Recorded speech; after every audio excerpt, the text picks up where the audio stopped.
de la campaña, cuando les hablé sobre esta región y por qué quería hacer este curso y con este vino, que lo eligió Vasco en realidad, el vino, son vinos principalmente de suelos volcánicos. Cuando hablamos de Italia, lo principal en Italia van a ser los suelos calcáreos. Prácticamente todo Italia es levantamiento de fondo marino, entonces la cantidad de suelos calcáreos es bastante importante. Por ahí tenemos otros tipos de suelos como spots, ¿no? Y en este caso es el caso, porque el otro suelo que predomina, hablando de vinos en Italia, van a ser los suelos volcánicos, materiales piroclásticos, que es lo que vamos a ver hoy, y lo que domina en muchos de los sectores. No todos los suelos o no todos los vinos de la campaña vienen de suelos volcánicos, pero quizá la mayoría o los más afamados, sobre todo en la época de los romanos, venían de este tipo de suelos. Son normalmente suelos que tienen como una capa de ceniza encima. ¿Qué se produce en campaña? Vinos tintos, vinos blancos, vinos espumantes, pero por algo que hizo el Estado, que fue una ruta, como una especie de tren del vino por esta zona, Campaña en un momento se volvió 100% productor de vino a granel, ¿no? Prácticamente todo era vino a granel. Luego, muy de la mano de la familia Mastroberardino en realidad, se comenzó un desarrollo de recuperación de parras antiguas y un proceso de hacer vinos no a granel, sino vinos de calidad. De hecho, si hablamos de Mastroberardino y de, por ejemplo, su denominación de origen emblema, que es Taurasi, hasta hace unos años el 90% de los vinos de Taurasi eran elaborados todos por Mastroberardino, ¿no? Entonces él ha sido el impulsor de dejar de hacer en esta zona que había sido tan famosa en la época del Imperio Romano en la producción de vinos y que luego se había vuelto una zona absolutamente granelera, un poco devolverle el esplendor, recuperando estas cepas que en muchos casos ya se consideraban extintas, ¿no? Entonces, ahí también reconocer un trabajo importante de esta persona, un actor trascendental, si hablamos de vinos de la campaña. Entonces, Mastroberardino. Hablar un poco de la historia, bueno, ¿con qué relacionamos la campaña, la región de la campaña? Después vamos a ver un mapita. La campaña está como debajo de Lacio. Roma es la capital del Lacio, y debajo de Lacio está la campaña. Tiene límite con Calabria, tiene límite con Puglia, con la Basilicata, con Molise, ¿no? Entonces, es una zona que, digamos, está comprendida dentro de lo que vendría a ser el sur italiano, ¿no? Su capital es Nápoles, que seguro esta ciudad a todos les suena bastante. Nápoles es un puerto, es una de las ciudades también más pobladas de Italia, y una ciudad muy turística porque muchas personas van a la campaña a visitar las ruinas, o las ciudades que quedaron sepultadas por la erupción del Vesubio en el año 79, y estas dos ciudades, parte del Imperio Romano, eran las ciudades de Pompeya y las ciudades de Herculano, las dos ciudades que quedaron totalmente sepultadas bajo la lava y las cenizas, ¿no? ¿Qué encontramos en la campaña? Tenemos una topografía lo vamos a ver en detalle en un momento, pero vamos a encontrar muchas montañas. Tiene obviamente la zona costera, que es un poquito más plana, pero luego la campaña es prácticamente toda de colinas y montañas, como suele ser normalmente la topografía italiana. Campaña es una de las regiones que tiene una historia más larga en la producción de vinos, más de 2000 años, mucho más de 2000 años. Dinamismo, cambios en los últimos 25. Como les decía, esta región que se había vuelto ya desde hace varios años una región totalmente granelera, en los últimos 25, 30 años tiene todo un resurgir de mano de la familia Mastroberardino y las cepas nativas italianas. Pompeya, como les decía, la ciudad sepultada, ¿no?, por la erupción del Vesubio, es la región más poblada de Italia, la Campania. tiene suelos y climas privilegiados para la producción, no solo de vino, sino para la agricultura en general. Los suelos, la ceniza, los suelos volcánicos ayudan a la fertilidad de los suelos y tiene un clima también mediterráneo por excelencia. Bastantes horas de sol, bastantes horas de calor, y la altura que tienen las montañas ayudan a que este calor no sea tan intenso, porque la altura ayuda a refrescar. De hecho, hay zonas en la campaña que nieva en invierno. 51% del territorio de la campaña son colinas, así que como les decía, es una zona bastante montañosa. Hablando de vinos, ¿qué es lo que predomina? Totalmente cepas nativas. Casi todos los vinos que se producen en la campaña, tanto los antiguos como los nuevos, inclusive los vinos a granel, cuando era prácticamente todo producción de vino a granel, eran básicamente de Aglianico, que es una cepa nativa. Cepas internacionales en la zona de la campaña prácticamente no existen. Por ahí la que más aparece en algunas denominaciones de origen se puede agregar es Merlot. Pero el resto, la verdad que es muy, sí hay, pero es muy poco lo que se encuentra, ¿no? Totalmente predominan las cepas nativas, que vamos a ver cuáles son. La primera, la más importante en la región y la más plantada, es Aglianico. Hoy hubiéramos podido probar un Aglianico, pero ya no les quedan. en alguna clase que hicimos hace algún tiempo presencial, probamos Aglianico, de la misma viña que vamos a probar el Greco, y bueno, el Aglianico bien hecho, digamos, es un vino que en su expresión tiene una acidez bastante alta, un tanino bastante alto, se considera una de las cepas nobles italianas, y tiene un muy buen potencial de guarda, ¿no? Esas son como las características principales de esta cepa. Ahí tienen una foto de un agliánico. ¿Les gusta el agliánico? ¿Lo has probado, Carlos? ¿Te gusta? ¿Sí? Bueno, exquisito, sí. Son vinos bien intensos, pero quizá lo agradable de los vinos italianos, que tienen esa potencia en la acidez, tienen esa potencia en el tanino, pero son normalmente vinos que no son tan corpulentos como los vinos chilenos, entonces no son vinos como agotadores, ¿no? Tienen un cuerpo un poco más ligero, pero con mucha potencia. Ahora, otra cosa interesante, bien peculiar de esta región, es las formas de conducción. Ya hemos visto en otras clases la forma de conducción de las parras, que puede ser en cabeza, cuando son como unas cabecitas, como unos tronquitos, ¿cierto? La espaldera, que es lo que normalmente vemos acá en la Ruta 5 cuando viajamos. Y aquí vamos a encontrar otra forma de conducción que va a ser como la más antigua, histórica, tradicional, que va a ser, una es alberelo, ¿cierto? La que es en cabeza, y esta es vite maritata la alberata. ¿Ya? ¿Qué significa eso? La vite maritata la alberata es la vid que en el fondo se guía al lado de un árbol, ¿no? Esta vid va a trepar en el árbol, como hemos visto también en algunas otras zonas del sur del centro de Italia realmente, y como hemos visto los que hemos ido, por ejemplo, a visitar Buchón, o los que han visitado Villalobos, también encontramos esto. Lo que pasa es que en Villalobos o Buchón fue algo que nació de una forma espontánea, ¿no? No fue una forma de conducción que se buscara. En este caso sí es una forma de conducción que se busca, y que viene de una herencia de la forma de viticultura de los etruscos, ¿no? Esta forma de guiar las parras con árboles es legado de la forma de viticultura etrusca.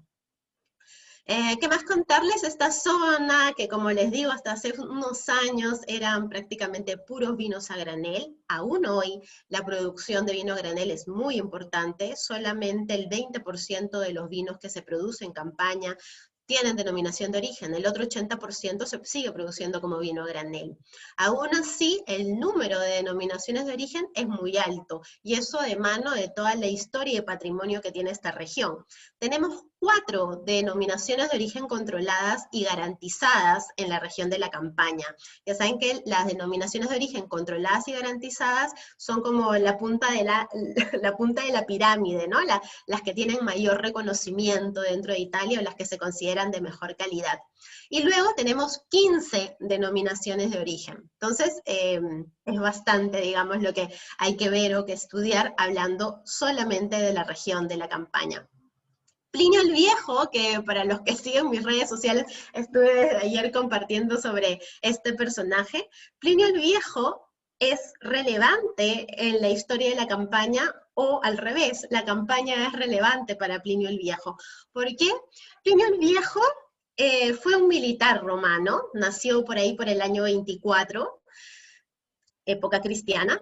Plinio el Viejo fue un militar romano, fue un naturalista, un científico que recorrió todo Roma, todo el imperio, y también eso ligado a su rol militar, y aprovechó de ir anotando, observando el entorno, escribió sobre múltiples y variadas cosas, no solamente sobre vinos, también sobre animales, sobre topografía, sobre vulcanismo, en fin.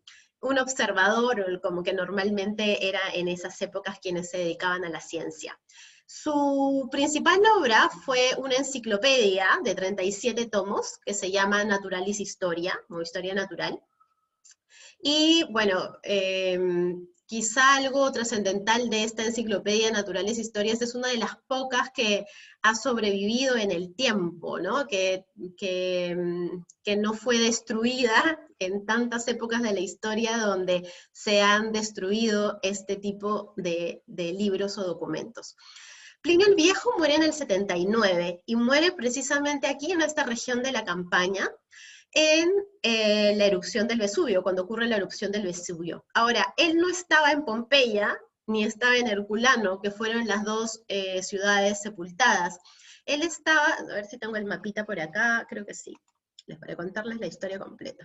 Bueno, esa es una foto como una representación de lo que fue la erupción del Vesubio. Esta foto. Voy a poner el puntero. Listo, aquí. Entonces, aquí está el volcán. Aquí está el Vesubio, ¿sí? Esta es la ciudad de Pompeya y aquí está Herculano. Esas fueron las dos ciudades que quedaron sepultadas.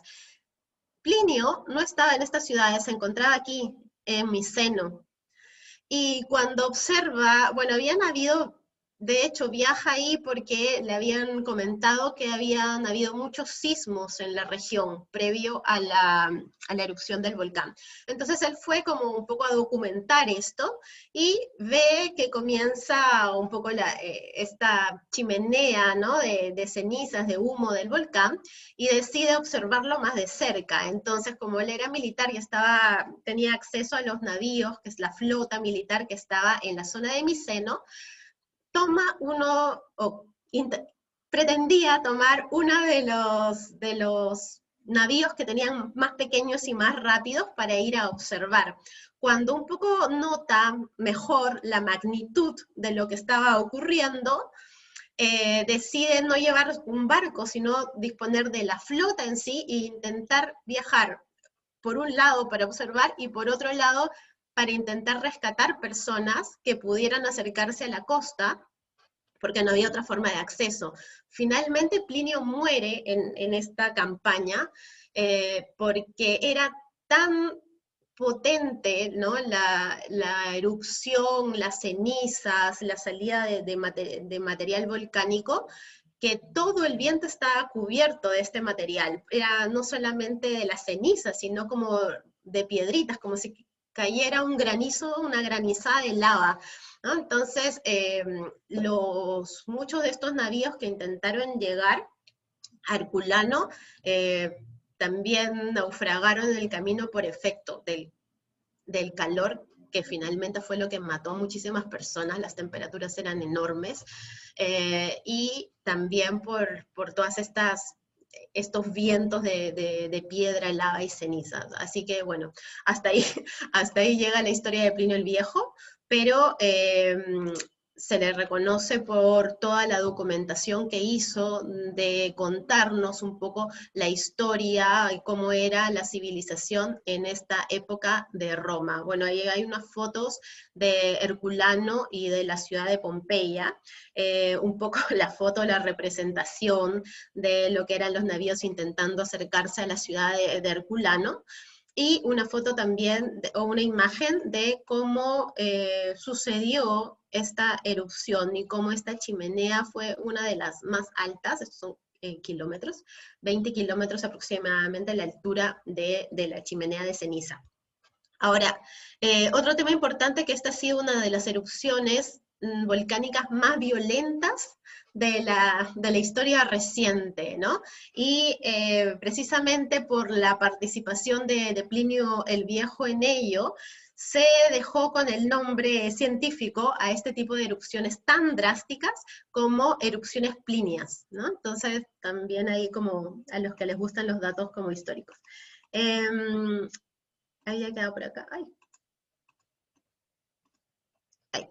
Bueno, ¿qué tiene que ver Plinio hablando ya de vinos? Plinio, dentro de uno de los tomos de esta enciclopedia, habla específicamente de los vinos. Menciona, por ejemplo, 91 variedades de uva, 91 cepas conocidas en esa época. Habla sobre los métodos de cultivo, menciona algunos viticultores famosos de Roma de esa época. Ahora que hablamos, no sé, de los influenciadores, de las guías, de los críticos, ya en esa época, en la época romana, esto también ocurría, ¿no? Habían personas que marcaban tendencia en el consumo, habían algunos enólogos o viticultores que eran muy afamados, habían guías de vino, los vinos se puntuaban, Columnella tiene toda una parte donde como que da puntos, hace un ranking en realidad de los vinos en esa época de Roma. Procesos de elaboración, ¿qué eran los vinos reducidos? Los vinos que consumían los romanos eran totalmente diferentes a los vinos como los conocemos hoy. Primero, normalmente se elaboraban a partir de cepas blancas. Los vinos eran prácticamente todos color ámbar, porque se elaboraban en greda, en ánforas de greda, o en lagares, y luego pasaban por un proceso de guarda larguísimo, de años. Entonces los vinos eran más bien casi como una textura muy, muy cerosa, muy concentrados, y la forma de consumirlos era diluidos, se diluían en agua y se saborizaban con especias, con miel, con frutas, con flores. Entonces, así era como se consumían. Ahora, otro dato interesante es que en la época de los romanos, para los que no lo sabían, las mujeres no podían tomar vino. Está absolutamente vietato, como dicen los italianos, está vietato para las mujeres el consumo de vino, y era sancionado.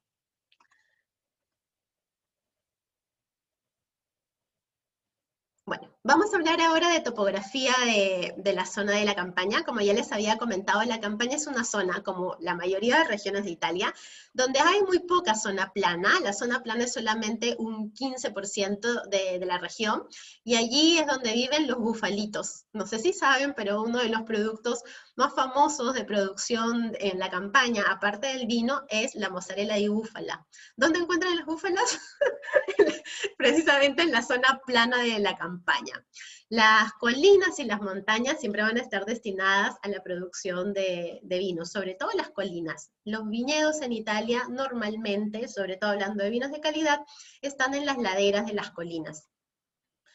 Temas importantes hablando de la topografía de esta región. Primero, tenemos muchas zonas que tienen volcanes, ¿no? Ya habíamos hablado del Vesubio, que está por aquí, pero luego tenemos otra zona que es Campi Flegrei, que está acá, que en el fondo es como decir el campo ardiente, o algo similar sería la traducción, ¿no? Esta zona está llena de estas como salidas de vapor con azufre, ¿no? Y está por aquí un lago que se llama el Averno, y que los griegos lo consideraban como la entrada, las puertas del infierno, del inframundo.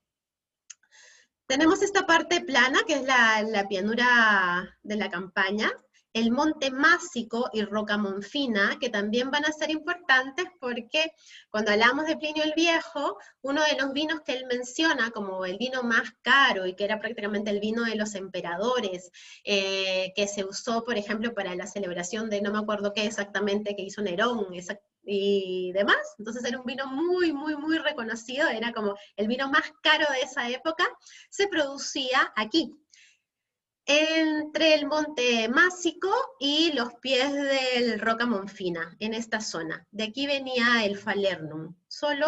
Solamente se podía producir Falernum de esta zona.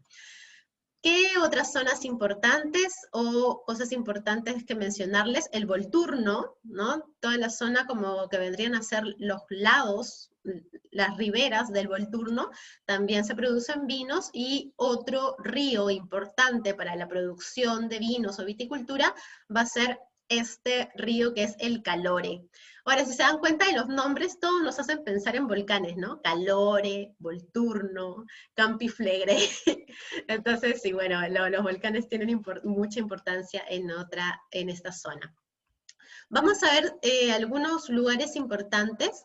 Avellino, por ejemplo, Avellino, toda la zona de Avellino, que después vamos a ver cómo se fraccionan las subregiones dentro de la Campania. La zona de Avellino va a ser la más importante en la producción de vinos. Ven que esta zona de Avellino es totalmente de montañas y colinas, totalmente, no hay ninguna zona plana, y es de aquí donde salen las principales denominaciones, no, realmente todas las denominaciones de origen de la Campania están en esta zona, en la parte de acá. Las denominaciones de origen controladas garantizadas.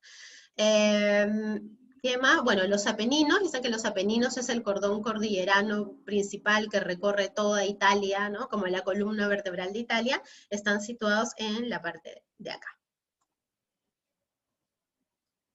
Aquí un paisaje como, bueno, una foto como para darnos una idea de las colinas, ¿no? Ya esto lo hemos hablado varias veces, pero de repente cuando uno piensa en colinas en Chile, o yo también igual que soy de Perú, es difícil imaginarse un paisaje de colinas, porque acá no tenemos mucho de esos paisajes, ¿no? En Italia es el paisaje 100% colinas, hay muchísimas, y bueno, aquí como para que se den una idea, que no son elevaciones tan altas, normalmente es raro que superen los 800 metros de altura, ¿no? Y los viñedos normalmente suelen encontrarse entre los 200 y los 600. Tipos de suelos, habíamos hablado de estos suelos volcánicos, o los piroclastos, ¿no? Que es este material que producto del vulcanismo.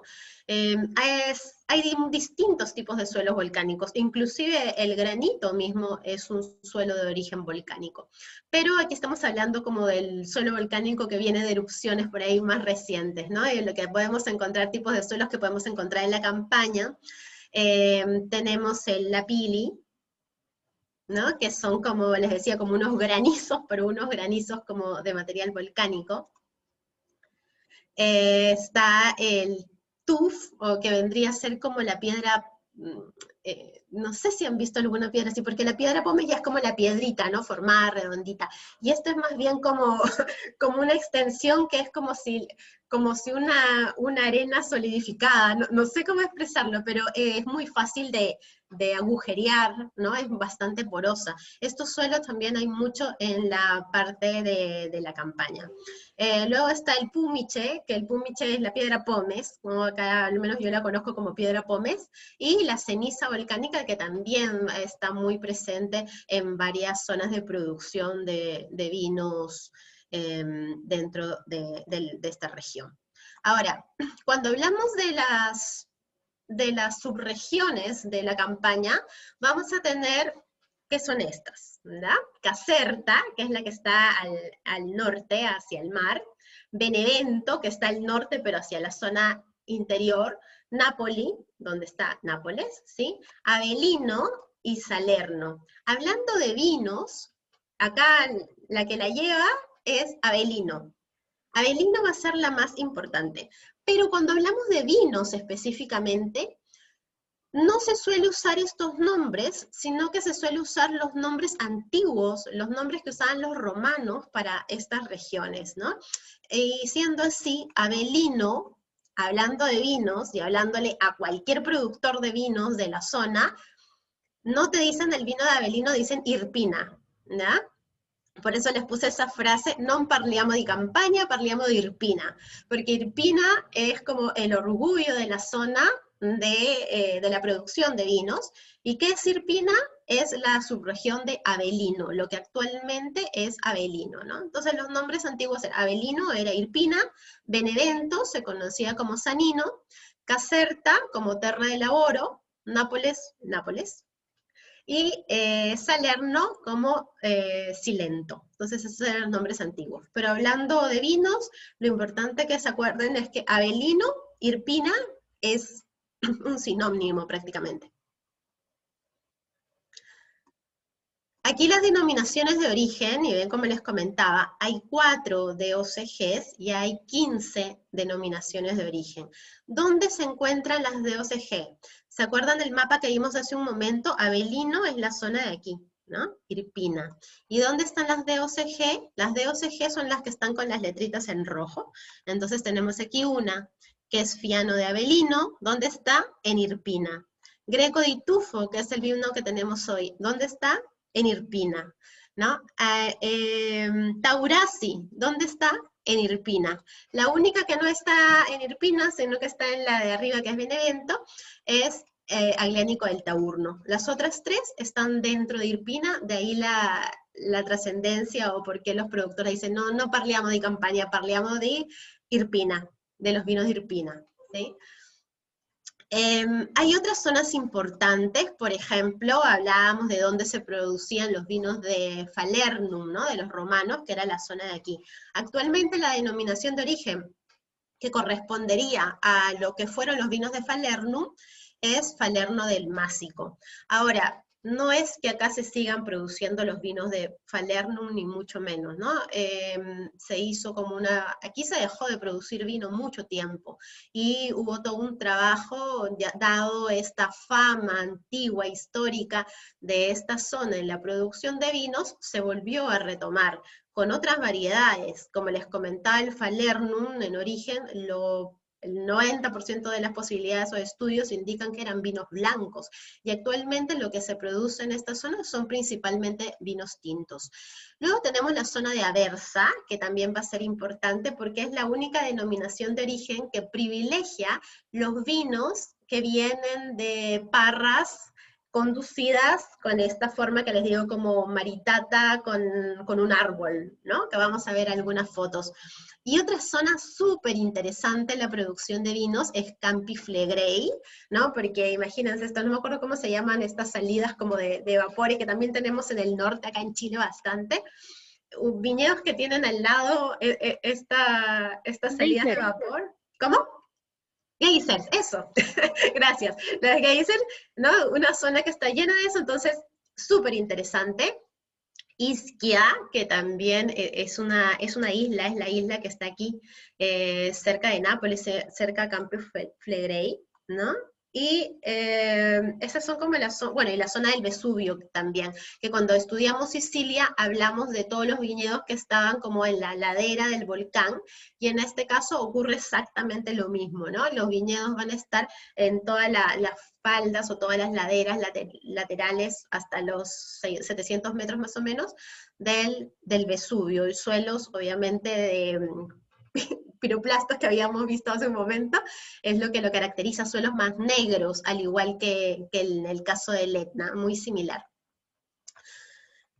La zona de aquí, la verdad que no son vinos tan afamados, y se produce más en la zona del sur de Campaña, es donde se producen más los vinos a granel. Acuérdense que en esta zona era un poco más plano también, ¿no? Las zonas de las montañas era principalmente aquí.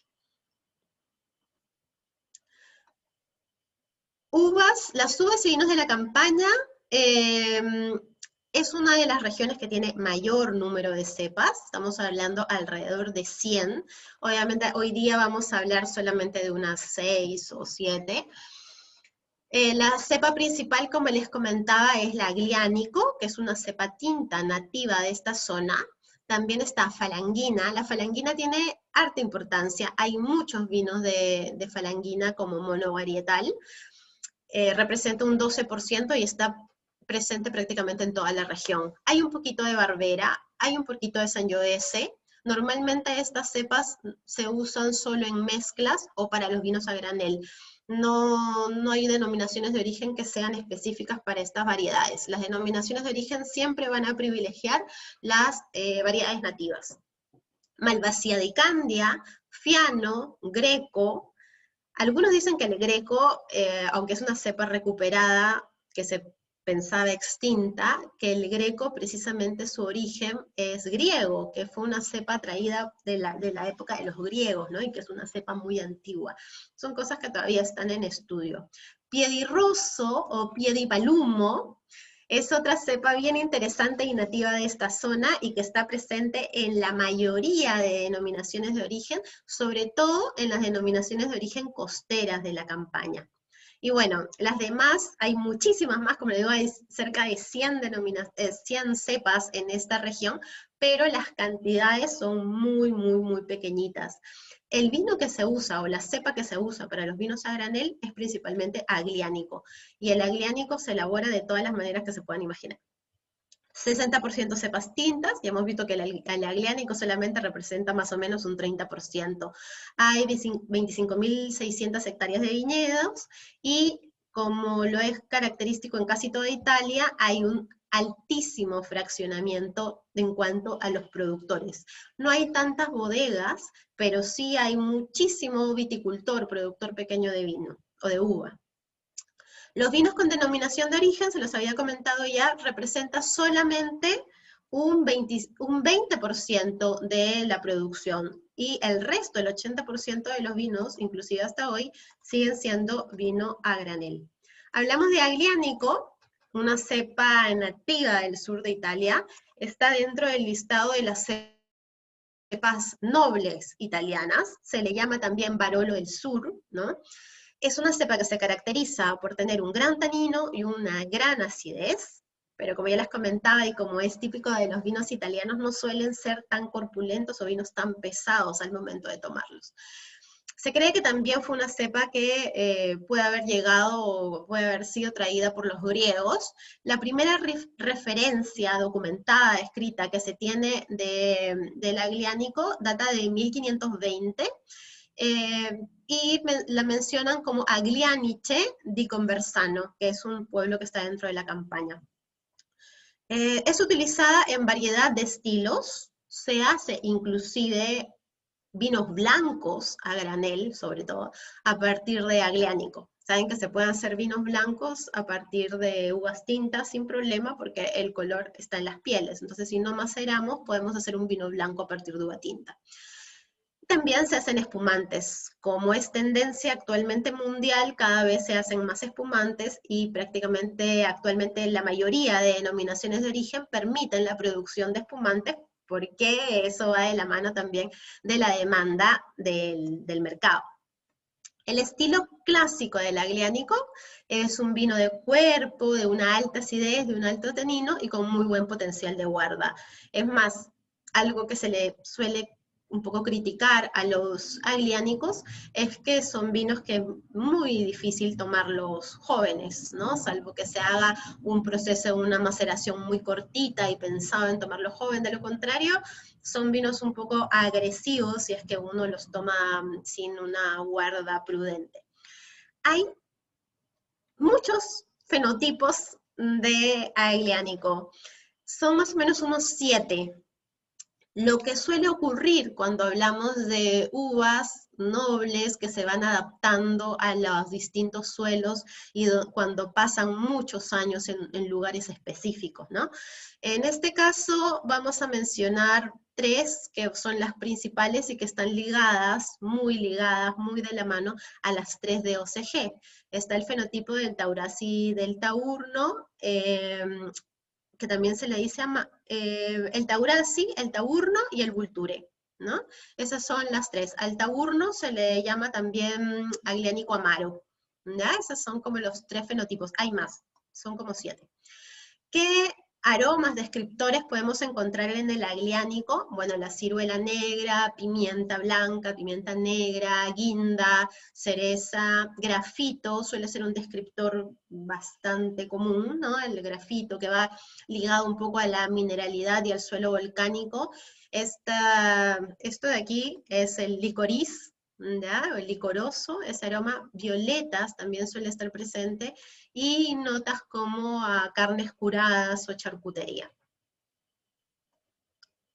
Otra cepa que vamos a ver en detalle, fiano, que es la cepa con la que se hace el fiano de Avelino. Es una cepa nativa también de la zona de Irpina, nativa de la zona de la Campania. Es considerada también dentro del listado de cepas nobles italianas, en este caso es una cepa blanca, y al igual que Greco, al igual que Falangina, son cepas que estuvieron a punto de desaparecer y que fueron rescatadas por el personaje, hablando de vinos de la Campania, que es Antonio Mastro Berardino. Sus vinos son excelentes para el envejecimiento en botella, porque son vinos que suelen desarrollar notas más complejas con la guarda. Normalmente no son vinos que pasen por barricas, se hacen en tanques de acero inoxidable, algo que se está haciendo mucho y que es, digamos, norma o que es lo más frecuente en Italia, porque las cepas blancas italianas son bastante peculiares, suelen ser cepas que tienen muchos taninos en la piel. Son taninos distintos a los de los vinos tintos, son de cadenas cortas, por lo general catequinas, y que si no se hace un proceso muy cuidado, suelen tomar un color ámbar rápidamente. El 99% del fiano se encuentra todo en esta región de la Campania. Existe un poquito de fiano en Sicilia y también algo en Australia.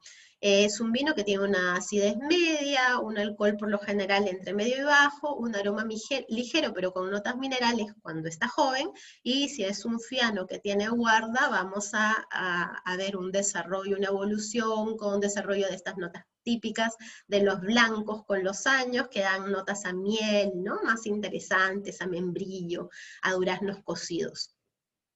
Tiene un cuerpo ligero y un color que puede variar dependiendo de la zona, del grado de madurez y de la juventud del vino.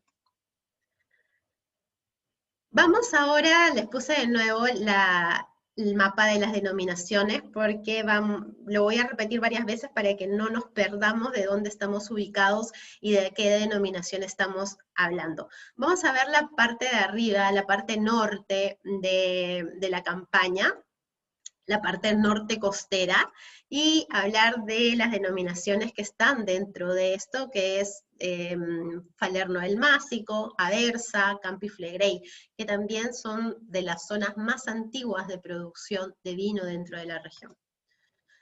Galucho, que estaba en la esquinita, voy a volver, Galucho, que está acá, aquí, el que está más al norte de la producción de vino, ¿no? Aquí vemos también en el mapa donde está ubicado. Los vinos de Galucho son famosos, bueno, esta zona también es muy famosa por la producción de avellanas, ¿no? Son avellanas con denominación de origen, que son las castañas de rocamorfina. Tipos, Galucho bianco, que se produce a partir de la cepa falangina, que ya la habíamos mencionado. Se produce Galucho rosado también, que es en base a agliánico, y el Galucho roso también en base a agliánico. Entonces aquí, ¿cuáles son las dos cepas principales? Agliánico y falangina. Aspirino de Aversa, que está en la parte más abajito de esta subregión, de la subregión de Caserta, ¿sí? Aquí lo característico o lo emblemático de esta denominación van a ser esta conducción que les digo con ayuda de árboles o guiada en árboles. Se producen vinos blancos tranquilos y también espumantes. ¿A partir de qué cepa? De la cepa aspirino o greco, ¿sí? El terreno de esta zona suele ser un suelo un poco más plano, más fértil, y el subsuelo es de este tufo que lo habíamos visto en las láminas anteriores. Luego tenemos Falerno del Másico. Falerno del Másico, como les digo, fue una zona donde se había dejado ya de producir vino, pero se vuelve a retomar dado todo este pasado y toda esta historia ligada a los vinos de Falerno. Principalmente actualmente se producen aquí vinos tintos a partir de Aglianico, que es la cepa principal de la campaña, y también a partir de Piedirrosso, que es la otra cepa muy típica de esta región. ¿Por qué se llama Piedirrosso la cepa o Piedipalumo? Piedirrosso es pie rosado, pie rojo, ¿sí? Y Piedipalumo es patita de paloma o de palomo, ¿no? ¿Han visto que las patitas de los palomos o de algunas razas de palomas las patitas son rojas? Bueno, es porque el escobajo, ¿no? Los racimitos de la uva, de esta variedad, son también de ese color, por ello el nombre, de ahí viene el nombre. ¿Qué tenemos de producción aquí? Tanto tintos de Aglianico, de Piedirrosso, ensamblajes de ambos. También se produce vino a partir de Primitivo y también vinos blancos a partir de Falanghina principalmente.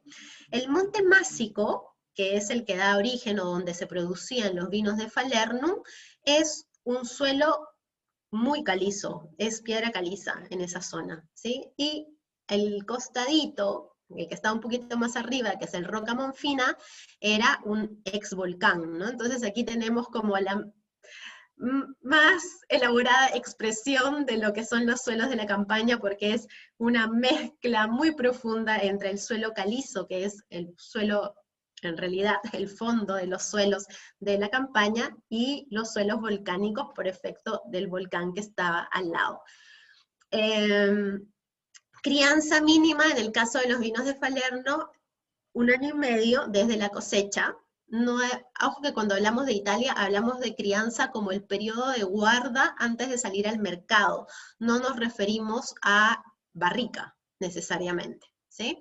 Normalmente están especificados, si es que menciona que no siempre lo tienen y no es usual que lo tengan, crianza en barrica, se menciona aparte. Entonces, si te dice la norma que tiene una crianza mínima de 1 año y medio, ese es el tiempo desde la cosecha hasta que el vino puede salir al mercado. Ahora, en el caso de los vinos de Falernum, que diga reserva, quiere decir que tiene 2 años de crianza, es decir, 2 años desde la cosecha hasta la salida del mercado, y de esos 2 años tiene que haber pasado al menos 1 año en barrica. ¿Barrica de qué? De lo que guste el productor. ¿De qué tamaño? De lo que decida, del tamaño que decida el productor. Que eso es normalmente lo que ocurre, salvo excepciones, normalmente lo que ocurre en las denominaciones de origen italianas. Para los que no, yo creo que todos aquí han llevado antes los cursos que hago de vinos de Italia, pero mencionarles que todas las denominaciones de origen o lo que involucra cada denominación de origen está regulado por los consorcios. En el caso de estas 3 denominaciones de origen, dependen de este consorcio, que es el consorcio de la tutela de vini di Caserta, ¿ya? Vitica, que bueno, ese es su logo. Pero lo pueden buscar ahí y en esa página descargar cada una de las normas o leyes. Las tengo también, se las puedo mandar, si lo desean, no hay problema. Bueno, aquí están las avellanas de Roca Monfina, que como les decía son típicas o son también una denominación de origen fuera de la producción de vinos, ¿no? No solamente hay denominaciones de origen de vinos, sino de un montón de productos agroalimentarios. Y aquí la vite maritata al albero, ¿no? Vigneti ad alberata.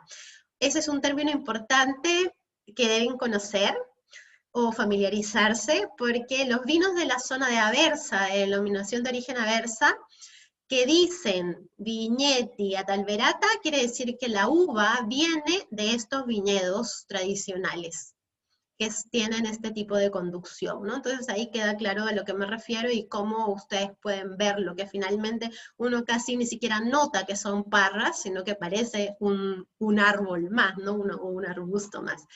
Y como les decía, esto es un legado etrusco, era la forma que usaban los etruscos para conducir o en su forma de viticultura.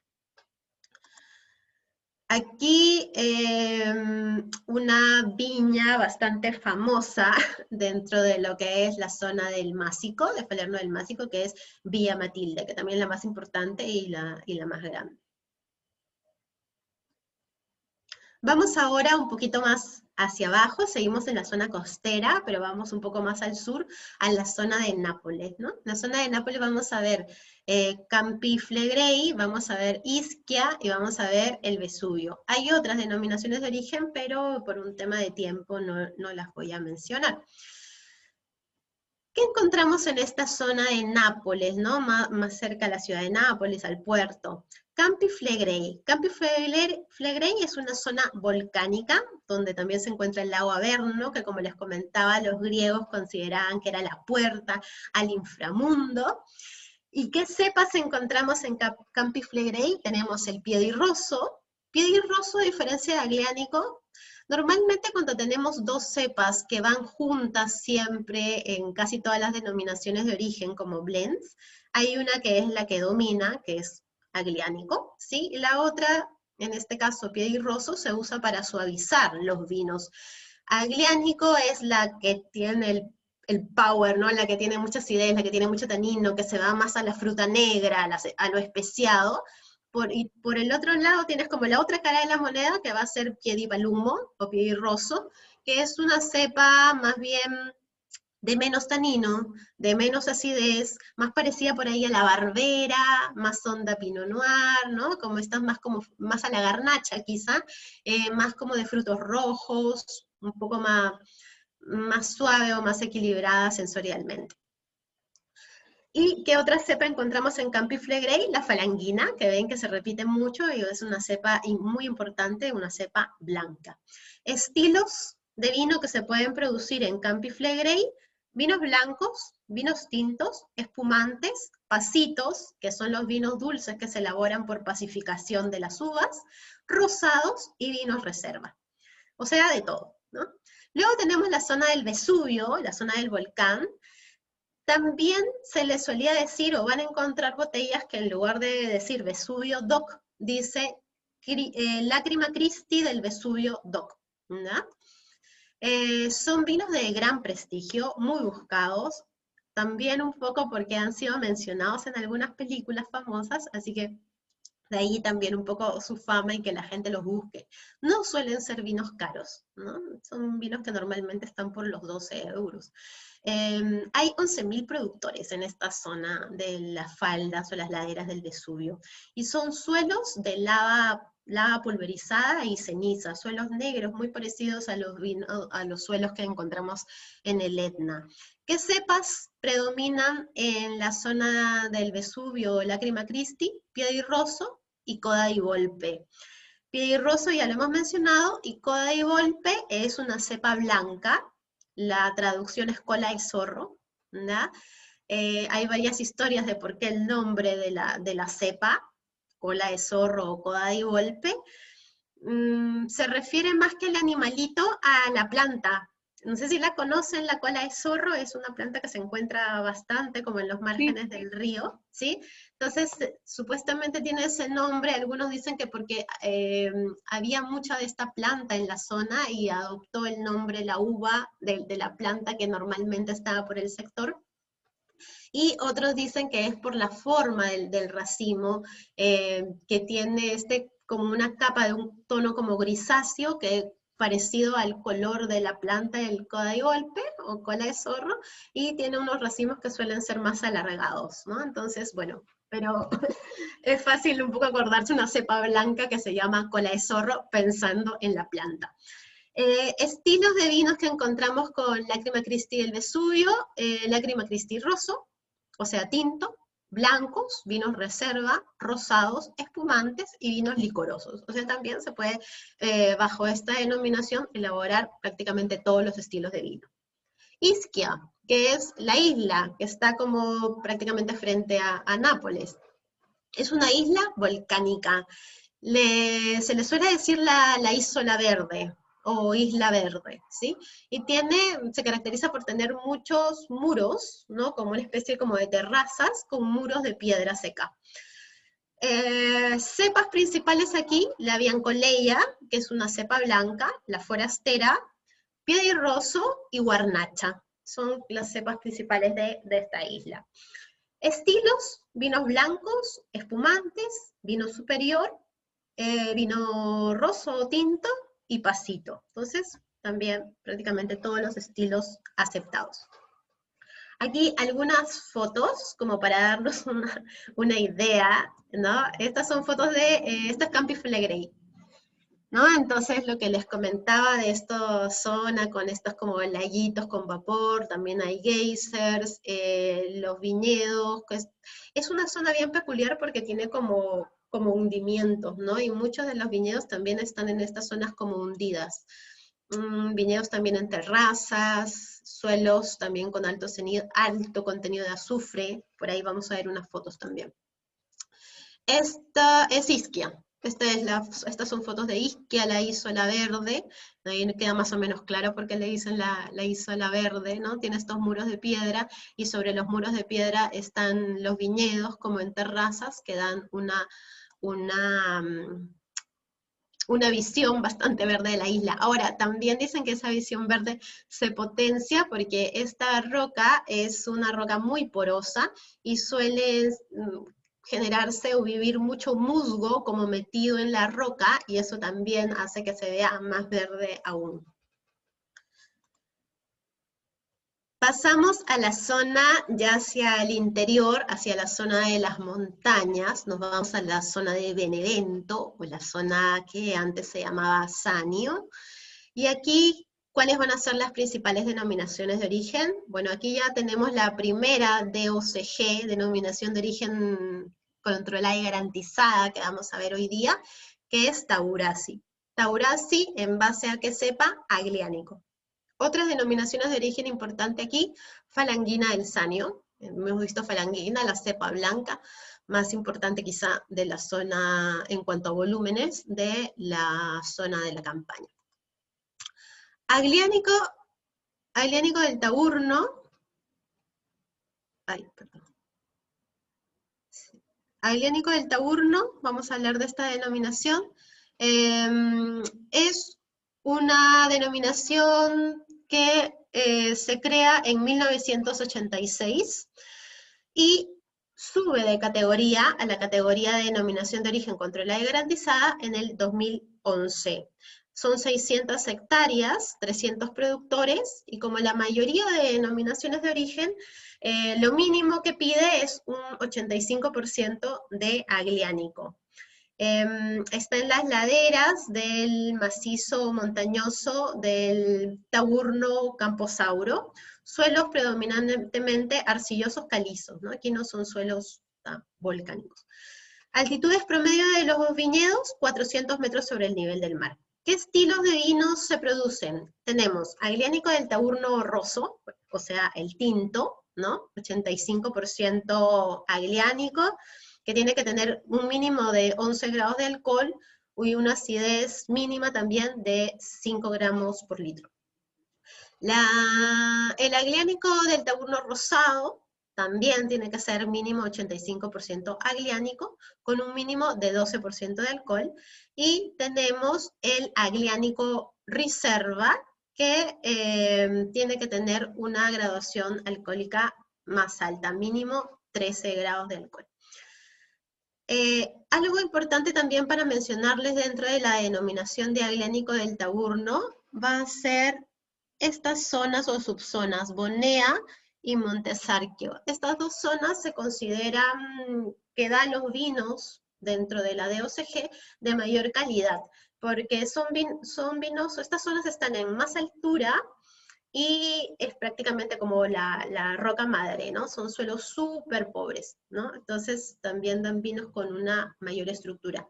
En esta zona también hay mucho coda di volpe, esta cepa blanca que les comentaba, la cola de zorro, pero no entran obviamente dentro de la denominación de agliánico del Taurno. Un productor importante dentro de lo que es agliánico del Taurno, Cantina del Taurno, Y aquí, por ejemplo, les quise poner esto que son las notas de cata de la viña para darnos una idea de lo que podemos esperar o encontrar en un vino de esta zona. Dice color rojo púrpura, aroma a mora, grosella negra, amplio en boca, bien equilibrado, taninos combinados, y dice un final largo, tostado a tabaco y especias. Les mostré hace un tiempo un libro que había comprado, que es este, que se los recomiendo absolutamente, en inglés sí, pero el libro es espectacular, ¿no? Y este de aquí, de Ian de Ágata, es un libro súper bueno. Y ahí estuve leyendo harto sobre Aglianico, y algo que también él mencionaba era lo típico del aroma a tabaco, muy característico, muy marcado en la zona de Taburno, a diferencia de los agliánicos de las otras zonas. A la veterinaria. Vamos a ver ahora sí la zona que es como lo más importante o la más prestigiosa de lo que es toda la región de la Campaña, que son los vinos que se producen en la parte de aquí, que es la zona de Irpina. La zona de Irpina o actualmente Avellino, ¿no? Pero hablando de vinos, nos vamos a referir siempre a esta región como Irpina. ¿Qué denominaciones tenemos aquí? Fiano de Avellino, Greco di Tufo y Taurasi. O sea, de las 4 de OCG que tiene la Campaña, 3 de ellas están dentro de la región o de la subregión de Irpina. Vamos a hablar de Taurasi. Taurasi es la primera de OCG de todo el centro y sur de España. Obtiene esta categoría en el 1993. Al igual que la denominación anterior también de Aglianico, 85% mínimo de esta cepa, lo que no quita que muchos productores ocupen un 100%. Zona principalmente el Valle del Calore. ¿Se acuerdan que habíamos visto cuando vimos topografía el Calore, que es el río que recorre esta región? Taurasi está dividida en 17 municipios y los viñedos se encuentran normalmente entre los 300 y 700 metros sobre el nivel del mar. Dentro de esta denominación hay 450 hectáreas de viñedos. Hablando de la guarda en estos vinos, lo mínimo que se pide por norma para un Taurasi son mínimo 3 años de guarda, 3 años de crianza, y de ellos al menos 1 en barricas de madera. Nuevamente los que siempre les comento de los vinos italianos. La guarda va a ser el tiempo desde la cosecha hasta la salida del mercado, y esta guarda no es equivalente a una crianza en barrica, ¿no? La guarda para los italianos puede ser, por ejemplo, en botella también, lo consideran parte de la crianza y la guarda. Barrica sí pide en este caso, tampoco especifica que sea de una madera en particular, ni de un volumen de barrica en específico, pero sí que tiene que ser al menos 1 año. Y en el caso del reserva, Taurasi de OCG reserva, tiene que tener al menos 4 años como mínimo de crianza, y de ellos 18 meses en guarda en barricas de madera.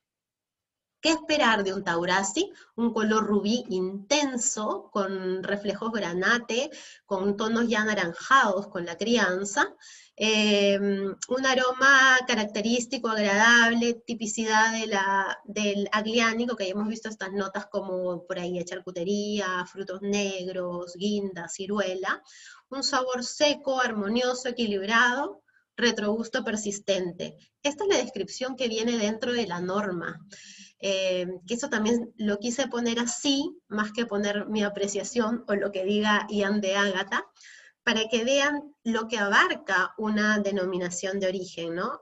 Llega también al tema de descripción o de exigencia en la parte sensorial. Entonces, está dentro de la norma que un Taurasi de OCG debe tener un sabor seco, pleno, armonioso, equilibrado, con un retrogusto persistente. Grado alcohólico, mínimo 12 grados, la acidez mínima 5 gramos por litro. Un dato que también van a encontrar siempre en las normas es el mínimo de extracto seco en los vinos, ¿no? Que también lo pueden encontrar, se los puedo mandar. Y el personaje que ya les he mencionado varias veces, el que logró que exista esta denominación sin Mastro Berardino, no existiría Taurasi, ¿no? La familia Mastro Berardino, la viña Mastro Berardino, con una historia desde 1878. Fue el año en que fue fundada, es la bodega conocida por la producción de Taurasi, como les comentaba. Fue prácticamente esta bodega la que crea esta denominación, la que hace todo este trabajo de recuperación de parras, de cepas, montones de investigaciones dentro de la campaña, redescubrir Greco, que es lo que estamos tomando ahora, Fiano, otra cepa blanca que ellos redescubrieron y que volvieron a plantar. De hecho, a Antonio Mastro Berardino se le llama a menudo el arqueólogo de la uva, ¿no? Aquí el proyecto que les mencionaba y que vimos las fotos en un inicio de la presentación, que es el proyecto Villa del Misterio en Pompeya, que recrea un poco los vinos de la antigua Roma, ¿no? Se usan ánforas de greda, son estas cepas que fueron recuperadas. Si tienen un tiempo, entren a la página de Mastro Berardino, hay harta información, hay unos videos muy choros, en YouTube también los encuentran, sobre todo este proceso y todos estos años de trabajo recuperando variedades antiguas. Si hablamos, como les comentaba, el 90% en un inicio de la producción, o hasta hace unos años, el 90% de la producción de los vinos que se hacían bajo DOCG Taurasi eran elaborados por Mastro Berardino, ¿no? Actualmente ya hay cada vez más productores y más bodegas. Aquí algunas fotos de esta zona, de la denominación Taurasi, ¿no? Bueno, las bodegas, los viñedos. Esta es la cava, la cava de la viña de Mastro Berardino. Miren los frescos en el techo, ¿no? Es una parte de la cava, de la bodega. Fiano de Avellino. Fiano de Avellino, la otra denominación muy importante de la zona de Irpina, una denominación creada en 1978 que se eleva a DOCG en el 2003. La cepa principal, Fiano, una de las cepas también recuperadas por la familia Mastro Berardino, que ya en el 940 se pensaba que el Fiano no existía más y que era una cepa extinta, ¿no? Luego se recupera o se redescubre. Es la denominación con mayor superficie dentro de esta subregión de Irpina. Tiene 26 municipios, suelos arcillosos calcáreos con elementos volcánicos, son 411 hectáreas de viñedos, y hay un término que es apianum. Este término apianum puede aparecer en la etiqueta y es el nombre antiguo de esta zona de Avellino. Por ahí se usa, ¿no? Como un tema como histórico. ¿Qué características vamos a encontrar en un Fiano de Avellino? Un vino de un color amarillo pajizo, intensidad media, un sabor fresco armónico, graduación alcohólica mínima 11,5 y la acidez también mínima 5 gramos por litro. Suelen ser vinos bastante frescos. Aquí algunas fotos de Cantine del Barone, uno de los productores principales de Fiano de Avellino, ¿no? Aquí vemos bueno, normalmente cosechas manuales en esta zona. También normalmente este tipo de viticultura más orgánica, ¿no? No se usan normalmente glifosato y esas cosas. Ven que en la zona también nieva, estamos hablando de una zona ya al interior, hacia montañosa, entonces hay nieve durante el invierno. Y este productor, por ejemplo, Cantine del Barone, es parte de una asociación que se llama Viñaol Interred Irpina, que reúne varios productores pequeños de la región. Greco di Tufo, la tercera DOCG de la zona de Irpina. Greco di Tufo es una denominación que se crea en 1970 y se eleva también a DOCG en el 2003, un área muy pequeñita con alta intensidad de plantaciones. Está ubicada en el Valle de Sabato, Irpina. Aquí tenemos principalmente suelos de origen volcánico, también mezclados con suelos arcillosos, y en una peculiaridad de la zona de Greco de Tufo va a ser que tiene una enorme cantidad o un enorme contenido en los suelos de azufre. ¿Por qué? Porque en esta zona había una mina, precisamente una extracción de azufre hasta hace algunos años. El greco o griego, ¿no? Es una cepa de un racimo compacto con una piel fina, maduración tardía, y una piel con un alto contenido de catequinas, que se les había mencionado, que estas catequinas dan un pigmento amarillo, ¿no? Y que va haciendo que el vino se vaya tornando dorado hasta coloraciones ámbar en un tiempo más acotado.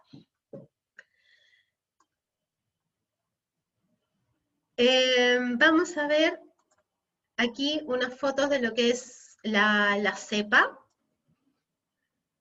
del Greco di Tufo, y aquí las fotos de lo que era la zona de las minas de azufre, ¿no? El azufre hace que los suelos en esta zona tengan una coloración más bien amarilla, porque el azufre, como lo vemos aquí, tiene una coloración amarilla muy intensa. Antes de convertirse esta zona de tufo en una zona de producción de vino, como les comentaba, era un importante centro minero donde se producía azufre principalmente, ¿no? Y que le llamaban el oro amarillo del Valle del Sabato. Entonces de ahí también una influencia de estas notas o de este mineral en los vinos blancos de la denominación de origen.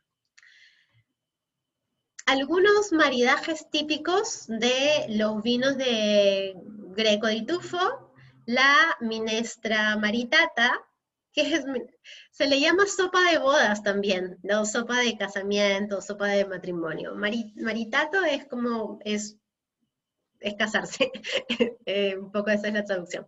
Y menestra es como una sopa. Entonces, este es un plato típico que es una sopa que lleva como salchichas, lleva legumbres, lleva como coles, y que se suele acompañar con el vino de Greco di Tufo. El otro plato con el que se suele acompañar es con l'agnello con i piselli, que es el cordero con arvejitas, con arberjado, con arveja. Otros productos típicos de la zona de la Campania, tenemos el limoncello, ¿sí? Que se produce mucho, sobre todo en la zona de Sorrento. Y la pizza margarita, la pizza, no sé si han escuchado, pero bueno, se dice que la pizza tiene o podría tener un origen napolitano, o se habla mucho de la pizza napolitana, y dentro de las pizzas napolitanas tenemos una que es muy emblemática o muy conocida, que además mi favorita, la pizza margarita, ¿no? La pizza margarita se dice que la creó un pizzaiolo en honor a la princesa Margarita de Saboya, y es una pizza súper simple, pero que tiene los colores de la bandera italiana, ¿no? El blanco de la mozzarella, el rojo del tomate y el verde de la albahaca. Mozzarella di búfala de la Campania, otra denominación de origen protegida de la zona de la Campania, ya no hablando de vinos, pero de gran importancia y un producto también importante en su exportación. Esta es la publicidad de la misma denominación que dice: o é così o non è, ¿no? La mozzarella de búfala, ¿es así o no es mozzarella de búfala? Que me gusta porque me encantan esas frases de los italianos que son como bastante peculiares. Y realmente la mozzarella de búfala es así. Si nunca la han probado, pruébenla. La mozzarella de búfala tiene un aroma muy particular, suele ser muy